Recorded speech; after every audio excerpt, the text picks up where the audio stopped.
Liberty have finally, after a long search, announced the hiring of the next coach. Well, they haven't announced it, but it has come out. It's been reported that it will be Chris DeMarco, Golden State Warriors assistant. So an NBA coach now coming over to the Liberty. I guess I'll start with this first really quickly.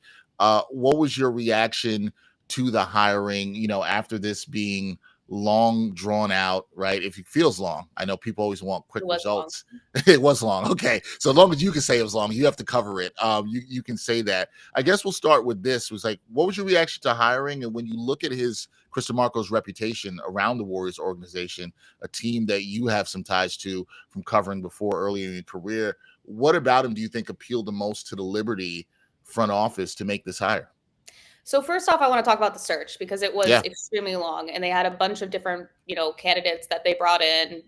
There was multiple days of interviews, meeting with different people within the organization, certain exercises and like what if scenarios were thrown at these candidates.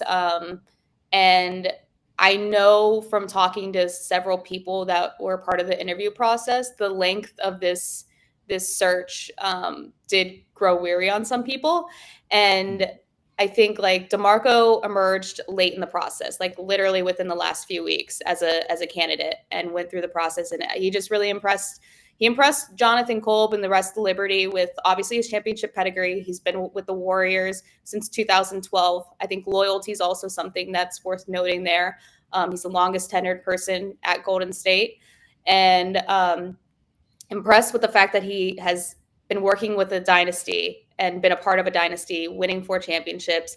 He currently runs the Warriors defense, which is top 10 in the league, that has only gotten more athletic and faster. And the Warriors roster is obviously one of the oldest, if not the oldest roster in the league. So that's something to say about the schematics of everything. And then also, I think just the fact that he has shown proven success in a head coaching position.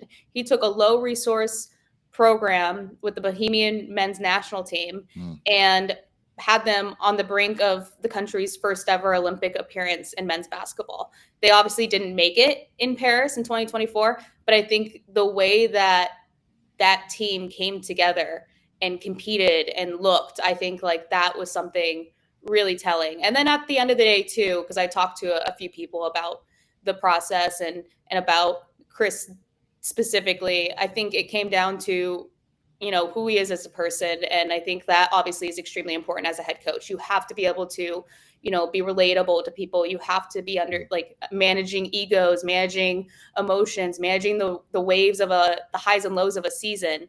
And I think that given his experience, being around Steve Kerr, who's obviously one of the best player coaches perhaps ever, that seeing how he's managed that team that has like grown old together, I think that kind of also maybe gave him a certain leg up in the interview process.